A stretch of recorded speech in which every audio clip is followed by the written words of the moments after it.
Este podcast é uma produção da Rádio Guarda-Chuva. Jornalismo para quem gosta de ouvir.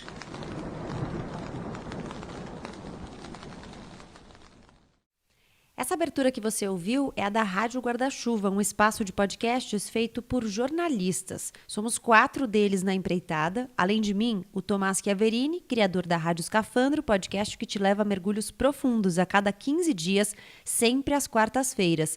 Vale a pena se aventurar por essas reportagens de fôlego sobre vários assuntos. O Renan Suquevicius e a Juliana Dantas são os outros 2 sócios fundadores. Eles nos convidam delicada e sensivelmente a falar de um assunto tão difícil e tão certo, a morte. Uma terça-feira sim, outra não, você encontra episódios novos. Se você quiser saber mais sobre a Rádio Guarda-Chuva, pode acessar radioguardachuva.com.br ou procurar o Põe na Estante no Instagram, @Põe na Estante. A Rádio Guarda-Chuva também tá lá, @guardachuvapod. Agora, vamos virar a página. Bzzz. Estar ali era como ninho de abelhas. Uma colmeia, você quis dizer. Colmeia ou só queria dar a impressão de perigo? Não sei, olhava as fotos em silêncio e talvez nesse momento ele tenha passado bem perto. Talvez tenha sido só uma sombra na hora em que virei. Será que uma linha de sombra bastaria para a gente se reconhecer? Lembra aquela vez em que você parou um poema no meio para me contar de uma cidade sem sombras? Devia ser aquele lugar, a luz naquele lugar. A luz de antes que se repete agora, dando a impressão de mapas sobrepostos. Quando chego aqui, demoro para saber. O que acontece? Você já sabe o que fazer agora? Às vezes ouço o mesmo ruído ao redor, como um ninho de abelhas, um bzzz em cima da ponte, e uma sombra escapando. Mas não era perigo, era só um barulho na hora de ouvir o que mais importava.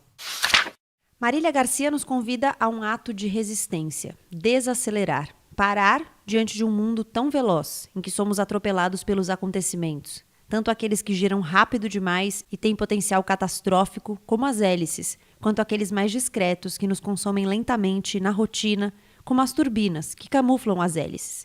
Ruidosos, ambos os tipos têm potencial para nos paralisar ou para nos acelerar, a não ser quando topamos apurar os sentidos e assumir o controle, para que tenhamos a opção de ver os grandes e os pequenos atos em câmera lenta, de forma a poder processá-los e elaborá-los. É o que faz a poeta nos textos de câmera lenta, último livro da escritora carioca e tema deste 8º episódio do Põe na Estante, que já começou.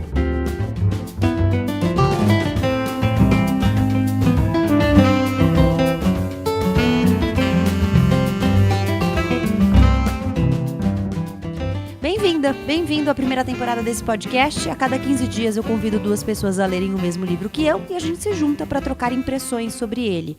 O tema desses 8 primeiros capítulos, aliás, a primeira temporada termina hoje, é justamente esse, boas-vindas. Eu sugeri que um dos convidados de cada episódio escolhesse o livro sobre o qual falaremos, como boa anfitriã que sou. E hoje, para conversar sobre câmera lenta, o Põe na Estante recebe a jornalista e escritora Dani Rosolém e a revisora de textos Camila Lins. Obrigada por estarem aqui. Contem para as pessoas quem são vocês. Dani Rosolém, quem é você? Eu sou jornalista, poeta e apreciadora de todo tipo de literatura. Camila Lins. Eu sou revisora, trabalho com texto. É muito diferente desse texto que está aqui hoje, porque eu trabalho com texto técnico, mas consumo muito livro de poesia, consumo literatura em geral. Fora do trabalho é o que eu consumo. E ando sempre com um livrinho de poesia na bolsa. Camila foi alvo de muitas... Como é que eu digo? Maledicências mentais. Maledicências mentais é ótimo. Porque você escolheu um livro de poesia. Me tirou totalmente da minha zona de conforto. Eu não sou uma leitora de poesias, então por isso até pensei em convidar a Dani, porque a Dani é uma escritora de poesias, uma poeta, então eu falei, pelo menos vai ter alguém ali que junto com a Camila vai saber do que está falando. Mas quero fazer um adendo, que foi super difícil essa leitura para mim, não é o tipo de poesia com qual eu estou acostumada e, não sei, tô aqui achando que vou passar por uma chamada oral. Já antes da Camila chegar, estava falando com a Gabi, ai meu Deus, eu não estou preparada. Gente, nem eu sei se eu estou preparada. Por que você escolheu esse livro? Eu escolhi esse livro porque eu estava meio obcecada por esse livro, na real. Eu comecei a ler esse livro, assim, porque um livro de poesia a gente geralmente não começa e termina. Eu, pelo menos, a minha relação é... Eu não começo e termino de uma vez, assim, né? Eu vou aos poucos. É feito disso, eu ando com ele na bolsa. Então, sei lá, Às vezes eu abro aqui, estou num lugar, abro, e depois eu abro, às vezes abro no mesmo poema, em outro lugar, em outra ocasião, e já vejo outra coisa. E eu comprei esse livro, eu não me lembro onde foi exatamente que eu ouvi falar do livro, mas eu acompanho alguns veículos que falam de poesia, enfim, umas revistas online e tal. E aí esse livro aparecia recorrentemente, assim, Câmera Lenta, Marília Garcia e tal. Eu fiquei curiosa, vou comprar esse livro. E aí comprei esse livro e abri no primeiro poema, comecei pelo começo. O livro, eu fiquei com medo do livro, porque eu tenho muito medo de avião. E eu não tinha medo de avião. Eu tinha uma relação com... Você ficou com medo depois desse livro? Não. Aí seria demais. Não, eu não tinha medo, assim... Livro de terror ou de... Livro de... Meu Deus. Eu tinha uma relação com avião que era... Eu não sou de São Paulo, né? Evidentemente, eu não sou de São Paulo. E eu viajo muito para visitar minha família, sempre que dá, estou sempre para lá e para cá. Então, para mim, a relação com o avião era, tipo, de boas, tranquilíssima. Eu dormia antes de decolar, inclusive. Até que, em determinado voo, tive uma crise de ansiedade. E, desde então, eu não consigo voar de boas, assim. Mas eu comecei a ler o livro e eu fiquei assim, meu Deus, eu não acredito que essa mulher vai falar de avião. Aí ela começa a colocar umas palavras que estão relacionadas a avião, assim, meio que fora de contexto. Caixa preta, ela dá um nome do poema que ela vai ler, ela chama de caixa preta, assim, não tem nada a ver com caixa preta. Fala de hélice, fala de... Enfim. E eu comecei a ler, eu disse, não, eu vou parar. Aí eu fechei e não quis mais. Aí outra vez eu peguei e abri logo nesse último aqui. Não sei se vocês leram o livro todo. E ela fala muito aqui, no final de avião, né? Ela fala, inclusive, de acidentes. Né? É isso, tipo assim, notícia de acidente de avião, poxa, jamais olho. Não, e o primeiro poema, se eu não me engano, ela fala de avião, mas ela fala de helicóptero. Até porque ela coloca o helicóptero meio como um anúncio apocalíptico ali, porque o helicóptero parece que está vindo, apesar de ser uma coisa corriqueira, pelo menos pra gente que mora em São Paulo, é uma coisa relativamente corriqueira, né? Mas ela coloca ele quase como um anúncio do apocalipse, assim. O helicóptero tá vindo anunciar alguma coisa que não é bacana. E tem essa coisa meio militar, assim, eu acho, assim, né, do helicóptero, que a gente escuta e parece que, sei lá, tá rolando alguma coisa. Inclusive, quando eu tava chegando, tinha um helicóptero. E eu achei muito engraçado. Porque ela fala, né, dos ruídos que a gente tem pra gente parar e escutar. Por trás dos ruídos, o que é que a gente vai ouvir, né? Se a gente parar pra ouvir. Enfim, e nesse último poema que eu peguei, ela fala muito explicitamente de acidentes e de avião e de acasos e situações bizarras em que o comissário deixou de voar no dia que o avião caiu, enfim. E eu fiquei... mãe dela deixou de... Não. Porque ela pediu, né? Exato, e sem nem saber, né? Aquela coisa assim... a mãe dela, era pra mãe dela pegar o voo do Rio para Paris que caiu. Isso. E no Oceano Atlântico, e a mãe dela, ela pediu para a mãe trocar, porque ela se confundiu, ela falou, não vou poder buscar minha mãe no aeroporto nesse dia, eu preciso que mude o dia da chegada, porque senão eu não vou poder buscá-la. E no fim ela se confundiu, porque o dia que a mãe ia chegar era um feriado, então ela ia poder de qualquer jeito, mas enfim, a mãe trocou o voo e não morreu. Exato. E aí eu peguei esse, eu fiz, não dá para ler esse livro não é para mim, deixa ele aqui. E o livro ficou lá. Até o dia que eu disse, não, eu vou ler esse livro. Faz parte do meu processo, assim, de enfrentar isso. E aí fui. Comecei pelo final, depois dessa segunda vez, por esse poema gigante. Queria terminar falando de uma hélice que eu vi na semana passada. Era uma hélice grande demais para o tamanho do avião e eu nunca tinha visto na vida um avião de hélice. Uma hélice serve para deslocar, mas uma hélice pode paralisar. Quando vi a hélice na semana passada, eu pensei nas nuvens de verdade e num poema do Carlos Drummond de Andrade. Depois pensei no fundo do mar e nas hélices dos navios, como a hélice do Titanic. Naquele dia eu estava indo para um festival em Juiz de Fora e eu ia ler um poema chamado Malaysia Airlines. Ao chegar na pista do aeroporto, vi a hélice e na mesma hora pensei, não posso entrar nesse avião. Eu congelei e não podia mais me deslocar. Eu queria falar aqui do que falamos quando falamos de uma hélice. Uma hélice serve para deslocar e eu queria essa hélice em movimento, cruzando o céu e levando a gente para frente. Mas nem sempre a gente pode sair do lugar. Então começo com um trecho do poema que eu ia apresentar em Juiz de Fora, chamado Malaysia Airlines. Então vamos desmembrar a sua fala, porque a sua fala já traz vários aspectos do livro. Primeiro, essa coisa do... Ela abre falando dos helicópteros. Pra gente é uma coisa muito corriqueira. Na verdade, me ocorreu uma coisa muito... Uma memória muito recente, porque eu estive em Brumadinho cobrindo tanto o rompimento da barragem quanto 6 meses depois, né? E quando eu fui logo depois que a barragem se rompeu, teve uma coisa curiosa que eu conversei com alguns moradores que estavam ali no limite da lama. Um deles era o seu Sebastião, que tinha a casa dele era a última casa antes da lama, então ele olhava para o quintal dele e via lama, e ele não queria sair de casa. Todo mundo estava tentando fazê-lo sair, porque havia um risco de contaminação, ninguém sabia exatamente o que tinha naquela lama e tal. E aí eu falei, o senhor não se incomoda, né, de ficar olhando para a lama e tal? E ele, não me incomoda, essa é minha terra, é a terra aqui que eu construí minha história e tal, não sei o quê. Mas ele se incomodava muito com o barulho de helicóptero. Ele falava, eu só quero que pare o helicóptero.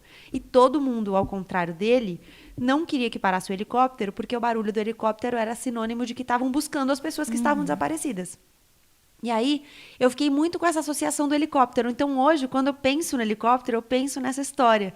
E como, para mim, o helicóptero é uma coisa tão banal, tão corriqueira, que pode significar, sei lá, a Rede Globo filmando em cima da minha casa, ou a polícia militar indo fazer, sei lá, qualquer coisa, que eu provavelmente nem vou saber, porque eu moro numa cidade tão grande que o movimento daquele helicóptero vai ser anônimo para mim. Então, eu fiquei pensando nisso como... Que eu acho que ela propõe também esse movimento, né? De você, tipo... O helicóptero, para você, é super natural. Então, ela propõe que você... Pare e ouça.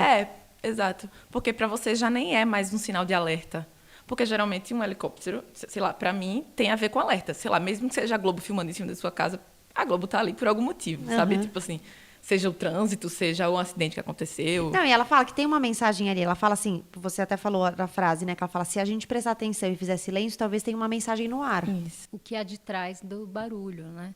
Mas acho que para mim helicóptero é tão corriqueiro mesmo que eu já penso logo em trânsito. É o trânsito da cidade, não sei, não me assusta o helicóptero, eu penso logo em trânsito. Agora eu achei bonita essa mensagem que você passou, que o helicóptero para o pessoal de Brumadinho é um sinal de resgate, é um sinal de morte, na verdade, mas daqueles corpos de vida, né, da família que está procurando por aqueles corpos, né?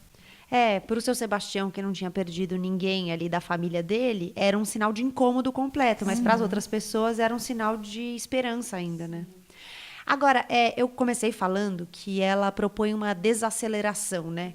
E eu achei até curioso que você falou, Camila, que você leu fora de ordem, porque para mim o fluxo fez muito sentido. Tipo, ler na ordem, para mim, fez muito sentido. Ela dividiu o livro em partes, né? O livro tem a parte 1 e a parte 2, e na parte 1 está a câmera lenta e na parte 2 está a pausa. Então, ela desacelera mais ainda. É tipo assim, ó, você já está olhando devagar, mas agora para. Agora para. E nessa segunda parte, ela traz alguns poemas que me fizeram pensar o que, afinal de contas, faz a gente parar. Um deles é um poema em que ela está falando de Paris, ela está em Paris, ela mora um tempo da vida dela em Paris, e ela fala do dia 13 de novembro, que é a noite dos ataques em Paris, né? A noite do ataque ao Bataclan, ao Stade de France e a outros lugares, aqueles ataques concomitantes que aconteceram, que é o maior ataque terrorista da história recente da Europa. E aí eu fiquei pensando se a pausa também é essa pausa da explosão, do choque, sabe? O que vocês acham que faz a gente parar de fato? Eu acho que justamente isso que você falou, né? Um estado de espírito de choque, de talvez observação daquilo que não faz parte da nossa realidade, né? Por exemplo, um atentado, morte, Brumadinho, trazendo para a nossa realidade, fez o país parar, né? Então, talvez isso, né? Porque no dia a dia, na correria do dia a dia, você não nota nada, não para pensar no que está acontecendo, você leva a vida no automático, né? Agora, não sei, uma coisa que fazia ela parar e escrever era justamente o helicóptero, né? Porque eu tava lendo estudando para vir aqui, que ela se mudou para um apartamento na Paulista e que o barulho, lá tem muito helicóptero. Muito né? helicóptero, e aí no começo ela se incomodava, depois ela parou para prestar atenção naquele barulho e o que tinha por trás dele. Então talvez o incômodo faça a gente parar. O que vem de fora, o que é de fora do nosso cotidiano. E talvez ela tivesse acostumada com o silêncio e aquele barulho de helicóptero fez ela parar. O choque de um atentado não tem como não fazer as pessoas refletirem. Pra mim é isso. Mas será que a gente só para por mal?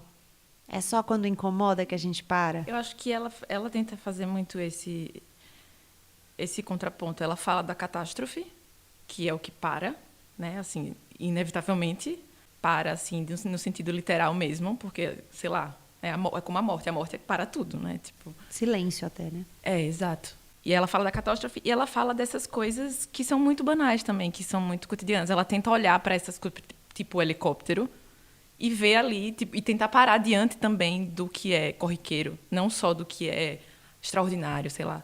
Ela usa, inclusive, porque, enfim, a minha obsessão foi, né, virando o livro, aí eu comecei a amar e ficar louca e entrar num buraco negro, porque eu sou meio essa pessoa. E aí comecei a ver 1000 coisas dela. Ela também é uma pessoa completamente obsessiva, vocês devem ter percebido, porque ela repete trechos e repete palavras e repete temáticas, né? Ela usa um termo que chama infraordinário, que é de um autor francês, chama Georges Perec, exatamente. E ela faz várias referências literárias, exato, né? Ela procura olhar para isso, né? Assim, para essa coisa do cotidiano. Ela fala olhar e ver, né? Olhar para as coisas e ver. Olhar com esse sentido de, sei lá, investigar, né? Tentar ver as coisas de outra forma. Aqui só tem uma regra. Todos os dias às 10 horas, tiro uma foto da ponte. O resto é livre e gira em torno da pergunta: como ver o tempo passar neste lugar? Penso no infraordinário do Georges Perec e todos os dias vou até a ponte e tiro uma foto que possa me dizer alguma coisa sobre estar aqui. A ponte tem 3 arcos. A água do rio é verde. Atravesso a ponte com 124 passos. Quando um barco passa, uma onda se forma. Escrevo a partir das fotos e depois apago as fotos. Você poderia imaginar uma foto do primeiro dia? Isso aqui é uma expedição. Antes de chegar, ela me disse que o quarto era iluminado. É difícil olhar as coisas diretamente, penso. São muito luminosas ou muito escuras. No teto tem uma claraboia e todos os dias, às 10 horas, pergunto: como ver este instante passando? Sempre tinha tentado pular as etapas da vida e apagar o entre. Como atravessar os meses neste lugar e ver o que acontece? A fotografia divide futuro e passado. Seria possível ver o que está no meio? Eu fiz o seguinte caminho lendo essas idas e vindas dela, da catástrofe à rotina, que foi... Eu acho que o livro ele é muito sinestésico, né? Ela fala muito dos sons, das cores, das paisagens Imagens, ali, assim, né? É muito imagético e ele é muito sinestésico nesse sentido. Ela fala muito dos sons, ela fala muito de coisas muito, que o livro como objeto não nos transmite, mas as palavras sim. E aí, eu fiquei pensando como a gente está submetido a todos esses sentidos e como a gente está exposto a todos esses estímulos de sentidos diferentes, só que a gente nem percebe porque a gente está no meio do caos. Isso. Eles fazem parte da rotina. Então, é só quando a gente perde a capacidade de ser sinestésico, porque de alguma forma um sentido nos falta, ou porque nos falta diretamente em nós, ou porque falta no mundo, é que a gente resolve parar, porque a gente percebe que algo está faltando. Então, na morte, no choque, na explosão, no atentado terrorista, na queda do avião, passa a faltar algo. Pode ser o barulho, pode ser uma imagem, algo vai faltar. E aí é que a gente para. Então, me ficou muito essa ideia da falta, até porque nos primeiros poemas, em que ela não me pareceu tão catastrófica, quando ela fala de amor, quando ela fala de relação, ela fala de uma ausência muito grande. Eu senti uma ausência muito grande nas descrições que ela trazia, sabe? Parece que é uma relação não consumada o tempo inteiro, né? Exato. Ele, ou não sei, dá a entender que é ele lá e ela aqui, ele morando numa cidade, ela em outra, não sei, eu tive essa sensação. De ausência também. De ausência. Uma coisa meio, sei lá, um alheamento, assim, né, das coisas, eu não sei. Eu acho que ela tenta se distanciar tanto também do que ela está contando para ver as coisas. Quer dizer, é um distanciamento que é também, ao mesmo tempo, ela se aproximando, ela tenta ver as coisas tão de perto que ela quase investiga, sei lá, um sentimento e tal, e é meio... E isso traz uma melancolia, né? Porque Sim. ela conversa com essa melancolia várias vezes. Na abertura, ela fala do spleen, né? Que é essa melancolia do Baudelaire e tal, não sei o quê. E depois ela fala, tem um poema que ela chama de Plano B, em que ela vai revisitar esse sentimento, essa melancolia, só que de outro jeito. Então é tipo um plano B, a abertura que ela fez melancólica. E talvez essa câmera lenta traga uma melancolia, porque você vai olhando as coisas em detalhes, Dá um desespero, né? Vivo numa caixa preta, de 20 centímetros. Vejo o mundo por um visor. No meio, uma cruz para mirar as coisas. Prédios, estradas, objetos, cachorros. Tudo que passa pelo quadro vira alvo. Então penso em algo linear. Você já reparou que algumas imagens se repetem? De repente, um cisco no olho. Eu vivo numa caixa preta, disse. Estamos sentados, lado a lado no trem, em silêncio, os dois de calça verde e camisa branca. Sei que não está tudo bem. Levanto o olhar tentando alcançar o dele e ouço apenas a voz de frente para o alvo. Vivo numa caixa preta, diz, e eu não sei como parar a repetição. Como é que vocês viram essa proposta dela de deslocamento?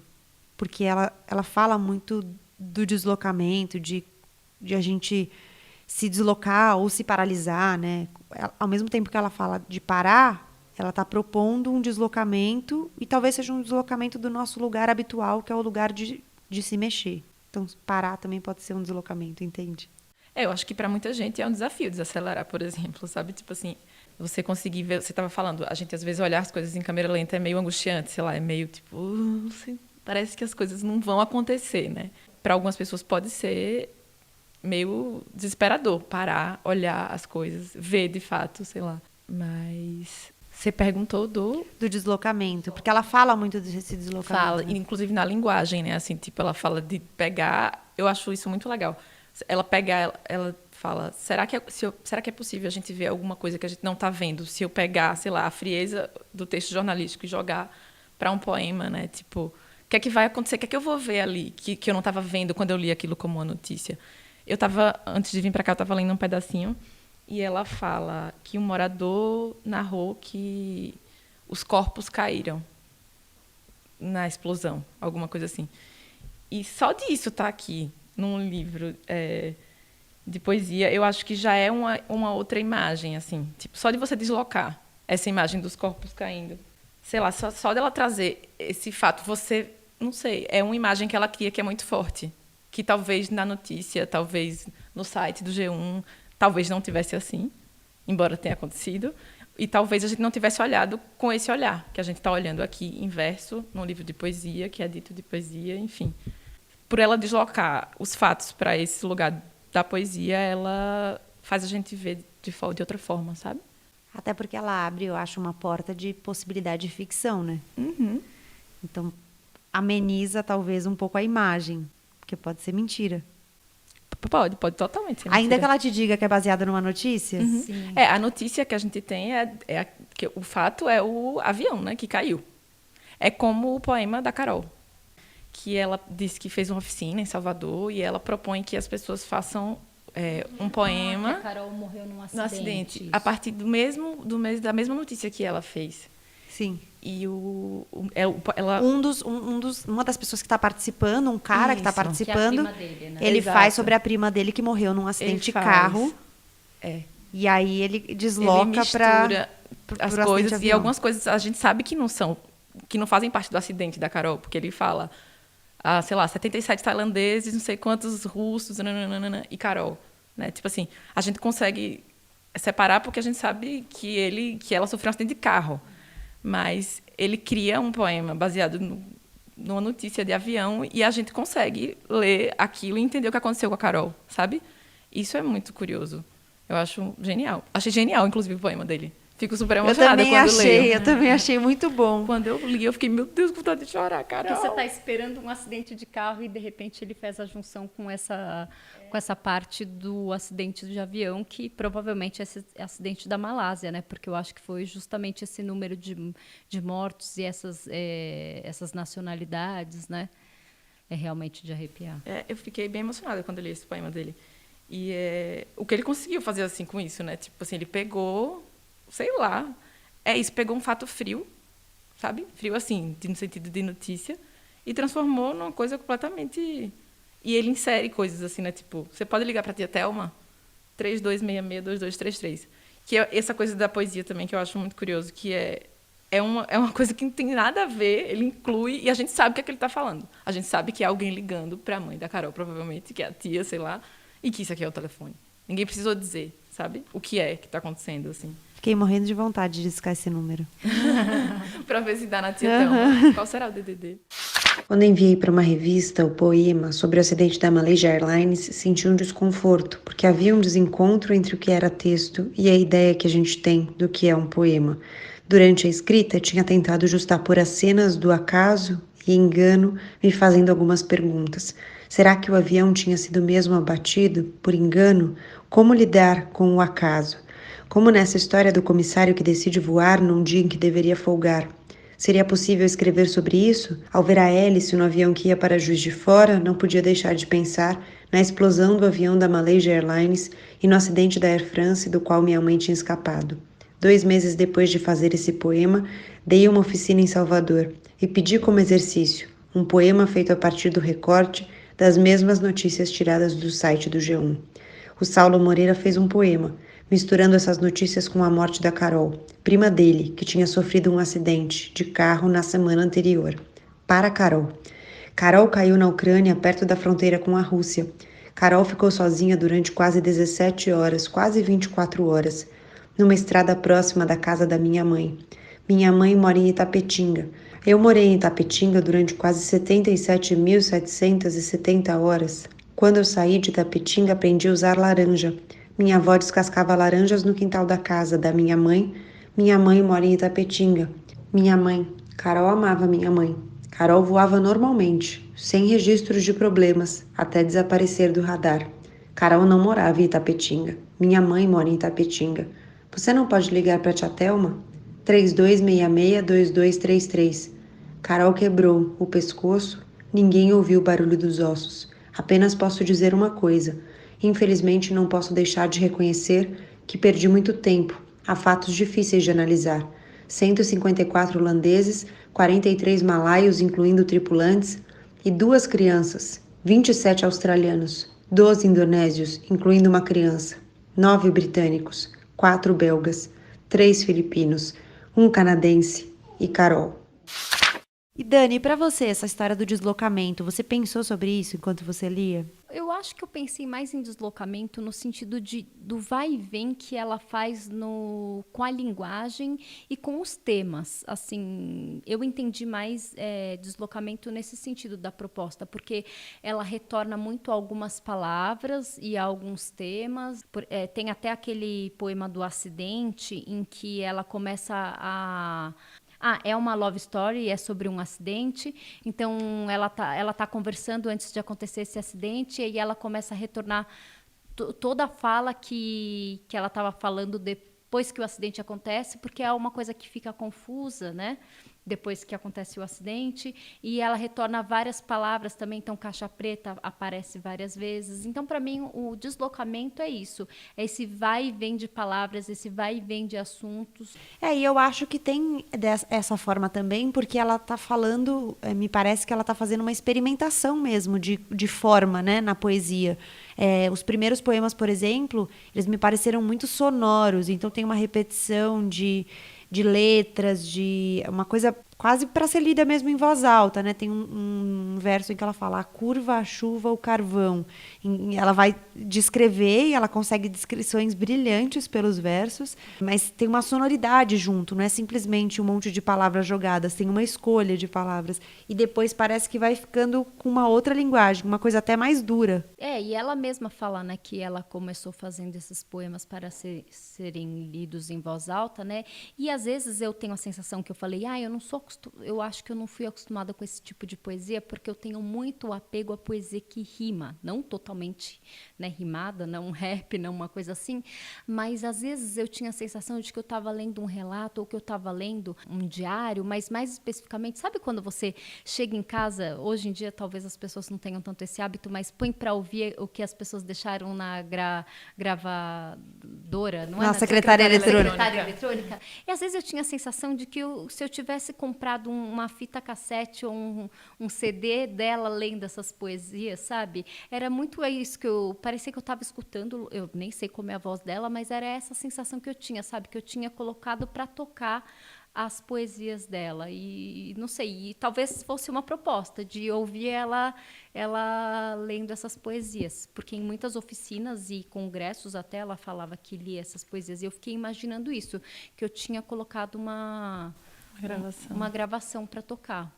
É muito engraçado. Eu não porque sabia você tá nem como falando. ler, né? Perguntei pra vocês no início. Como é que eu leio poema? Não sei. É bem engraçado você estar falando isso, porque ela lê muitos poemas. E tanto que é recorrente isso, né? Ela fala isso em alguns poemas.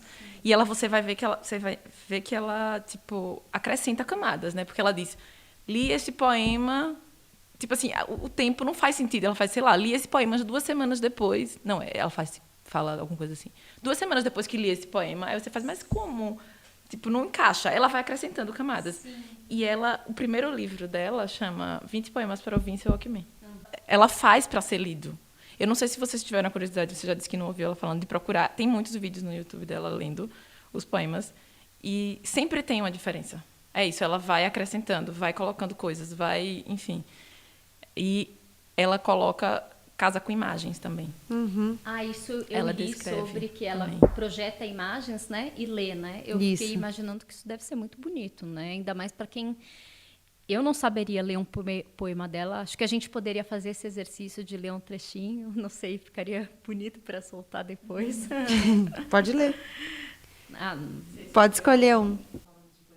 Eu até fiquei, porque eu justamente disse, eu não estou acostumada a ler esse tipo de poesia. Me lembrou um pouco a Aline Bay, porque a Aline Bay parece que está ali naquela formatinho de verso, mas é uma história sendo contada no peso do pássaro morto, né? E eu pensei assim, eu não me identifico isso como poesia, mas talvez eu esteja encaixotada num formato que seja poesia, né? Então, para mim foi muito bom esse exercício de ler esse livro e falar, mas o que eu acho que é poesia é porque eu estou muito encaixotada num formatinho padrão de... E me fez questionar, sabe? O que Tem muito a ver com uma coisa da métrica mesmo. Da né? métrica, é justamente isso, da métrica e da rima, sabe? E eu também, como eu escrevo poesia num formato muito tradicional, eu acho que foi isso que me pegou.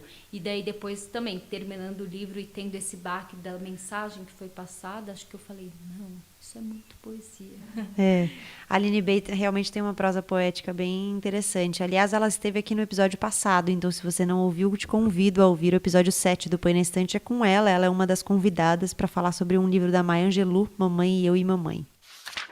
Sai outra vez nessa direção.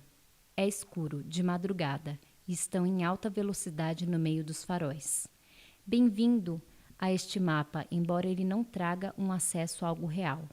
Como uma superfície recoberta de cores e uma faixa de movimento atravessando o oceano. Quer escolher um, Cami? Eu gosto muito desse poema do começo. Que é o que eu falei de abertura, que ela fala do spleen, que é essa tristeza, essa melancolia, que é associada na literatura. Na verdade, a palavra vem do Charles Baudelaire, que é um autor francês, e é uma melancolia associada a ele. Eu gosto muito desse poema porque eu acho que ele meio que resume muita coisa do que ela quer dizer assim no livro inteiro, sabe? Um dia ela me disse, "Olá, spleen." E eu demorei, mas depois percebi que era uma frase sobre o tempo. Talvez um jeito de dar as boas-vindas, mas a gente nunca sabe o que vem depois. Um dia quis ler em voz alta um poema chamado Olá, spleen, mas quando chegou a hora, fiquei muito, muito gripada. E o que foi pior, o que me impediu de ler, foi que fiquei sem voz. Se tivesse gravado o poema antes, podia ligar a voz e tocar em vez de ler. Mas eu não tinha uma voz gravada e não havia como produzir voz. Então, combinei que faria a leitura outro dia. E ainda faltava um mês para chegar à leitura, que vou chamar aqui de Caixa Preta. E eu não tinha ideia de como eu estaria no dia da Caixa Preta.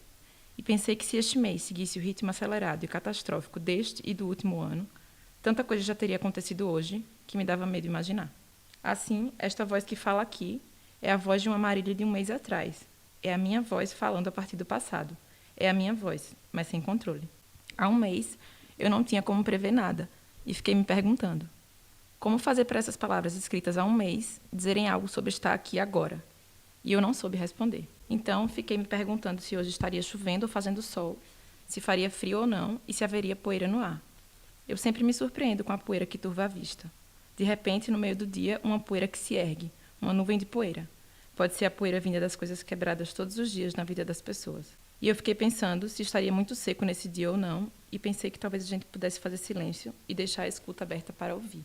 Talvez a gente pudesse fazer silêncio e, de repente, neste silêncio, acontecer de ouvir algo por detrás dos ruídos das máquinas voadoras que cruzam o céu. Talvez não desse para ouvir as máquinas voadoras neste dia, foi o que pensei. Mas eu me enganei, porque hoje, desde cedo, os helicópteros estão voando. Vocês estão ouvindo? Um som infernal, estrelas caindo do céu em cima da cabeça, com as pontas viradas para baixo. O som está cada vez mais perto, posso encostar a mão. Se me viro, vejo a sombra em câmera lenta sobre a cabeça. Imaginem que isso aqui é um quadrado com drones volantes, ou uma cena congelada com o céu cheio de zeppelins. Mas o som é um só, barulho de máquinas voadoras pelo céu. Se a gente prestar atenção e fizer silêncio, pode ser que ouça alguma mensagem perdida no ar. A poesia é um jeito de criar movimento? Eu acho que sim. Diferente de você, Dani, a poesia que eu consumo é bem... Eu consumo muita gente contemporânea, assim, que escreve muito fragmentado, que escreve muito imageticamente, assim. E ela faz muito isso, ela quebra muito o verso, né? Assim, eu acho que isso é movimento na poesia também. E movimento da gente também, um movimento de entender o que é que está acontecendo aqui, sabe? De olhar e ver, né? Acho que a poesia é um jeito de entender o que está acontecendo, né? Porque como qualquer tipo de literatura, né? Assim, dá para falar de tudo, dá para falar de sentimento, dá para falar de tragédia, dá para falar de acidente, dá para falar de tudo. Nesse poema especificamente, que é um dos meus favoritos, junto com o último, do acidente, eu fico encantada como ela consegue falar da poesia em si, porque como você pode passar para o papel uma coisa que você está sentindo, e quando a pessoa lê, ela vai entender aquilo que você estava sentindo quando você escreveu, né? Ou seja, você escreveu, sei lá, em 1900 e bolinha, e a pessoa vai ler em 2050 e vai entender aquele sentimento que você estava sentindo naquela época.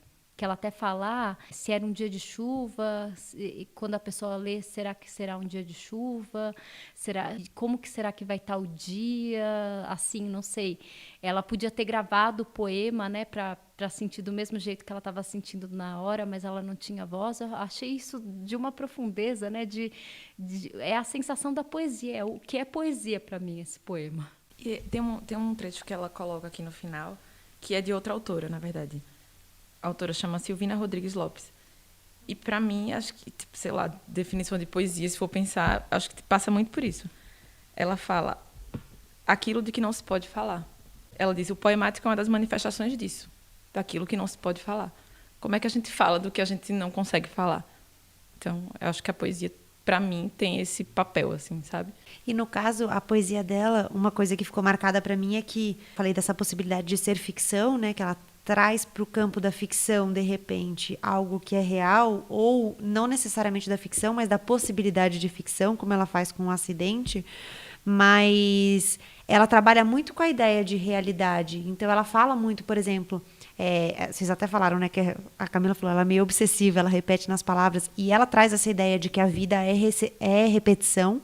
E, além disso, ela trabalha muito com essa ideia de realidade, e ela fala que, tem um momento que ela fala assim, que a realidade é o que não desaparece quando a gente deixa de acreditar.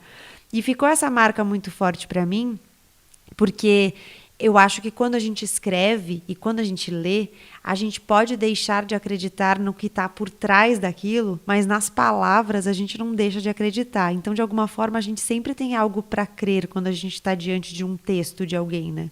Então, sempre tem algo ali para você, em que você pode se apegar, em que você pode acreditar, e aquilo pode ser realidade. Dentro daquela realidade, né? Dentro da sua realidade, né? A realidade é o que não desaparece quando deixamos de acreditar nela. Você dizia com os dedos abertos, tentando afastar aquela névoa dos olhos. Ali podia quase tocar o real, mas no fim não entendia o que ele tentava dizer. Seguiam pelo rio tentando deixar a linha de sombra do outro lado. Até hoje, ao passar ali, lembro do esforço naquele dia para perceber o que estava errado. Ele escrevia para contar que lá tinha um templo dedicado aos gatos, para contar que ela chorava todas as tardes no mesmo horário, para contar que largaria tudo e cruzaria o oceano. Talvez essa já seja a terceira vez que ele aparece. Só lembro que antes de ir embora, parecia um espectro no meio da poeira. Olhou para fora e disse: conheci alguém. Então 24 chamadas, perdidas de propósito, e o bilhete debaixo da porta. Diga alguma coisa, pelo menos, diga que o avião não caiu, que não queimaram os carros e que ainda existe um bulevar periférico ao redor da sua casa. A realidade é o que não desaparece depois de tudo, penso. Mas essa cidade não é real. O rio fica na parte alta. Como faz para não escorrer sobre o asfalto? Bom, a Marília Garcia, ela também é tradutora e editora, além de escritora. Ela é carioca, nasceu em 1979, tem 5 livros publicados. O último deles é esse sobre o qual a gente falou hoje, Câmera Lenta, é de 2017. Hoje ela vive em São Paulo e no ano seguinte da publicação desse livro, e justamente por este livro, ela venceu o Prêmio Oceanos de Literatura. Câmera Lenta, ela contou em uma entrevista, levou 9 anos para ser escrito. Então foi um livro em câmera lenta, literalmente. O que fica para vocês de Câmera Lenta? Gabi, eu queria comentar uma coisa sobre esses 9 anos, né, do meu estudo para vir participar aqui, que eu li que ela pensou, porque, nossa, 9 anos para lançar um livro, né? Eu escrevi o meu em 1 e pensei, nossa, quanto tempo para lançar um livro, mas, tipo, 9 anos. E ela pensou que, como ela levou tanto tempo, ela chegou a pensar em lançar esse livro de forma pirata. Então, ela lançar num sebo, porque ela levou tanto tempo, com a data de quando ela começou. Quando ela começou. Mas aí ela falou, depois ela foi ajeitando ali e aqui, e aí ficou do jeito que ela queria. Mas você já pensou que ideia genial seria também esse formato de lançar num sebo com uma data antiga? Faria total sentido, seria um formato bem bacana também, e que dialoga totalmente com essa cronologia. Não, e com essa cronologia totalmente sem sentido que ela constrói, né? Porque é uma cronologia não cronológica. Ela constrói um tempo não cronológico no livro. Então faria todo sentido com. E da pessoa também, porque sebo eu acho que tem muito essa questão, né? De você, às vezes, ir procurar um livro que saiu de circulação. Então é aquela coisa de você ter mais tempo para parar, para refletir, ou de você ir no sebo e ficar fuçando e olhando e assim, sem compromisso, sabe? Assim, eu achei que, não sei, teria tudo a ver também. Teria sincronicidade total, né? O que fica para você? Esse movimento de desacelerar mesmo, assim, que é uma coisa que particularmente eu pessoalmente busco muito, assim, ver as coisas em câmera lenta quando dá e sempre que dá, porque senão, sei, muita coisa se perde atrás dos ruídos, né? Para mim fica muito um convite a olhar as palavras, a literatura como extensão da palavra, mas a palavra como uma possibilidade de desacelerar, porque às vezes eu acho que a realidade ela é rápida demais até para a língua. Tem coisas que a gente não consegue nomear, porque aquilo foi tão bruto ou tão veloz que a gente nem teve o tempo de processar.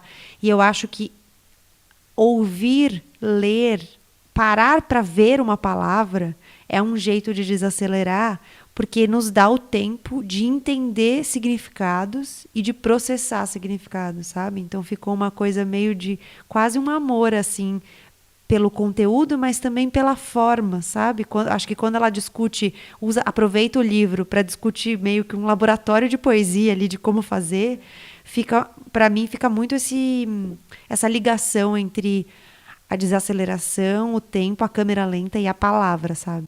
E ela tem não me lembro qual é o poema agora, mas ela fala o que quer dizer para você a palavra amor, o que você pensa quando você vê a palavra amor, alguma coisa assim.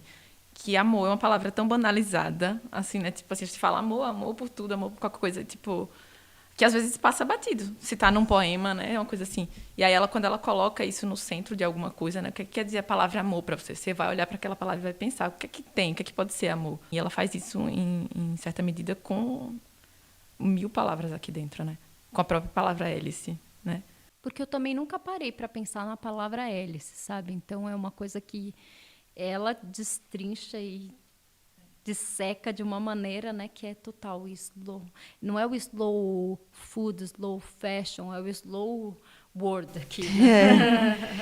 Ela tá destrinchando o medo dela, né? Ela usa a hélice, mas na verdade ela tá desacelerando para pensar sobre ela mesma. Sim.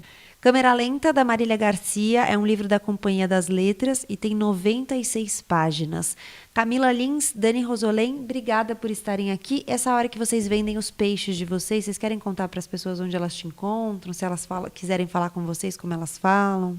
Você pode pedir meu telefone para Gabi, se você quiser falar comigo, porque eu não tenho não tenho nenhum podcast, eu não tenho nenhuma rede social. Mas, assim, se você quiser trocar uma ideia sobre poesia, eu adoro. Dani.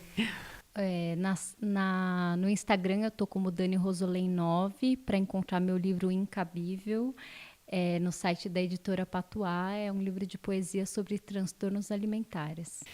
Esse foi o último episódio do Põe na Estante nesta primeira temporada. A gente volta em alguns meses, vai acompanhando as redes sociais do Põe na Estante. No Instagram você nos encontra como @põenaestante. Se você quiser escrever pra gente, você pode mandar um e-mail para poinaestante@gmail.com e você vai ficar por dentro dos próximos episódios, quando eles vão sair. Nesse meio tempo vai ter bônus, não se preocupa, você não vai ficar muito tempo sem episódios novos do Põe na Estante. Muito obrigada por me acompanhar nessa primeira temporada. Já te adianto aqui o tema da segunda: Leia Mulheres. Leremos livros apenas de escritoras mulheres, brasileiras e estrangeiras, muita coisa para compartilhar. A temporada já está em produção, em breve nos seus tocadores. Eu, Gabriela Maier, cuido da produção, do roteiro, da edição desse podcast. A captação foi do Sandro Badaró. Obrigada pela sua companhia e a gente se encontra logo mais.